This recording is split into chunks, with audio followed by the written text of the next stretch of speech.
So for week 2 for the soft launch of 2026, here are some of the things that I am doing for my planner system. I did go through on our worksheet and broke down each of the 4 planner types that I will be setting up for 2026. And I went through each that I had and put down the layouts that I wanted to include and I knew I wanted to include in each column. And then for the ones that I wasn't sure of, I kind of brainstormed some of the content that I wanted to be in them. And then from there, I looked through that and decided what are some of the supplies that I needed. Since I do use a lot of my stencils, I don't need a ton, but I did jot down some specific stencils that I'd be using, like a monthly layout stencil, some of my anti-stencils to block out boxes, my New Year's kit that I will use for the first week, as well as things like holiday stickers and birthday stickers, and then some of the reading challenge stickers that I will use in my reading planner and things like that. But it's also a good time to think about, are you using monthly kits? Are you using weekly kits for things like New Year's and Valentine's Day? It's a good time to at least jot those down and have an idea of what you're looking for over the next couple weeks, because we're going to talk about ordering those things ahead of time too. And of course, there's tons of sales that'll start popping up, including things like the Planner Boss Collective sale in the fall, which is at the end of September, and things like Black Friday and all of that. Now, as a shop owner, I know that once we start getting to Black Friday, things get hectic, the post office gets messy. So if you're waiting until Black Friday to order, you might not get it in time to set your planner up on January 1st, let alone now. So having at least identified those things that you want to order for things that you'll use throughout the year, as well as like the first quarter of the year, so like January, February, and March, will give you at least a start of when shops are releasing their new things, that you can kind of have an eye out on the ones that you want. And it's also a good time to kind of think about your planning style. Do you want to continue, if you're no white space and you're using an entire kit, are you going to continue that? Are you going to try to change it up a little bit? Are you going to incorporate stencils? And if you'd like to, definitely check out my videos soon, because I will talk about how I incorporate stencils as well as sticker kits to kind of stretch them out and expand my planner budget a little bit. And now for the second part, my specific planner lineup. As I said last week, I'm fortunate that I kind of already have my lineup set, basically, other than waiting for the new 2026 planner for my reading planner. So the first thing is my everyday planner. This is my be-all, end-all. When somebody asks to see my planner, I show them this. As I said before, I am a bullet journaler. I love bullet journaling. This is my 2025 bullet journal, and I will be continuing in a bullet journal next year. My planner piece has been, since I started bullet journaling, in an A5 dot grid bullet journal. I like to use the ones from Art Journal Olive, and I have picked out my bullet journal for next year, which is this really pretty green. It's got gold like leafing on the edges. I don't know how I'm gonna like that, but I'm really pretty excited about this one, because as we'll talk about soon, I already have an idea for a theme for the whole year, and this is gonna fit in really well. And I'm excited to tell you more about that in the next couple of weeks, but this is going to be my A5 dot grid bullet journal. And look at the inside. How cute is that? Now, the things I love about the bullet journal system is that it's really customizable, but in a lot of ways, that's what is necessitating my soft launch 2026 program, because I have so much to do to set this up. The second planner I'm going to be using, it's going to be a reading planner. Now, this is the one that I don't have my planner for next year yet, because they usually release around the first week of October. But since it started, I've used a Bookworm Life weekly planner.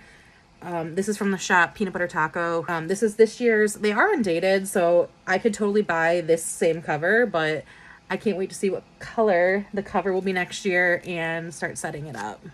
I said, since I don't have that yet, I did mark down that usually around the first week of October, I'll be looking to order mine. The third planner in my 2026 lineup is going to be something that I started this year, which is a junk journal.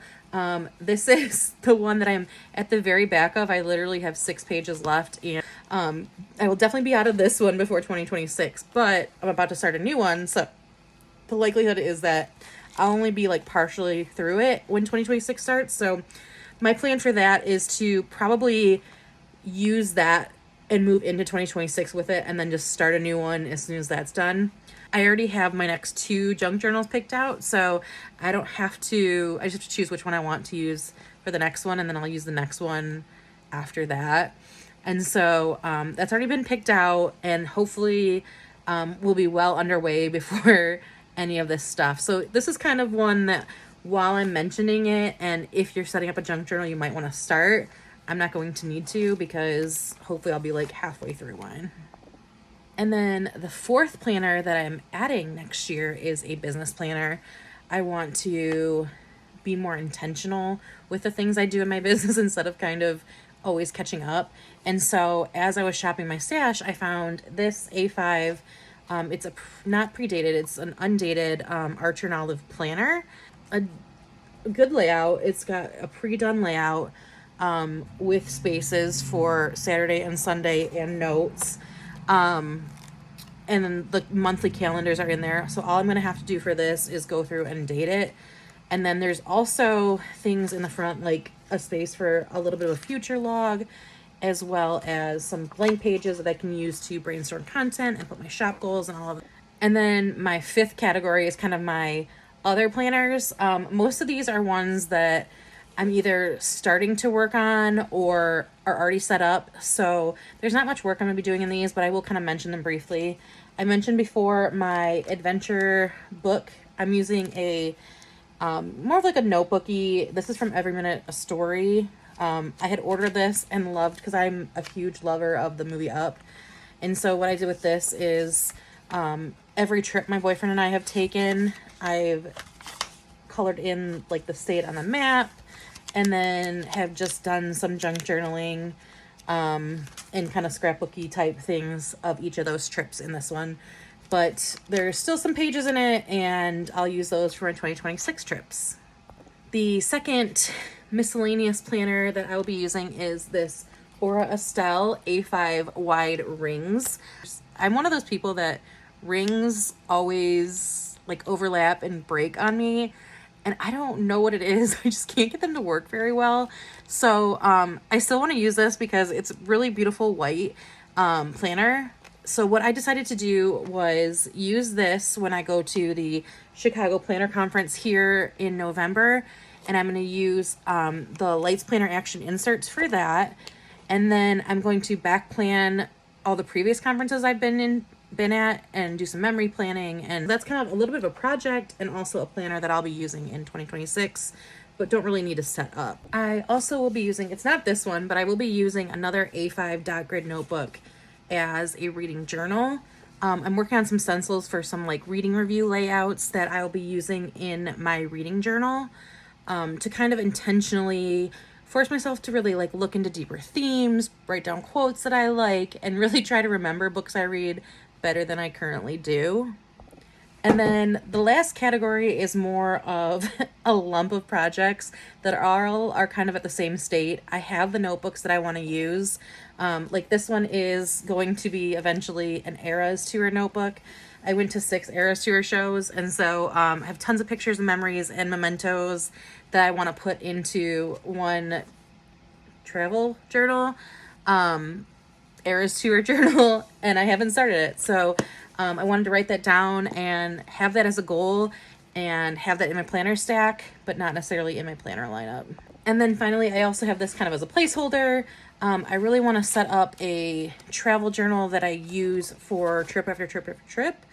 And so that's another goal that I have in 2026. And I'll be using a couple of different travel-y notebooks, all of which I have. I've already shopped my stash for those. So yeah, that is my 2026 lineup and my week 2 of the Soft Launch 2026 program. Let me know in the comments what planners you're using. Have you already ordered them? Are you adding any new planners and anything like that? And if this is helpful, let me know in the comments. I'm kind of flying by the seat of my pants and setting this up, so I hope it's helpful for you too, to at least get yourself thinking about what you're going to be using, even if you're not starting it yet. And yeah, I hope you'll join me for week 3 next Sunday.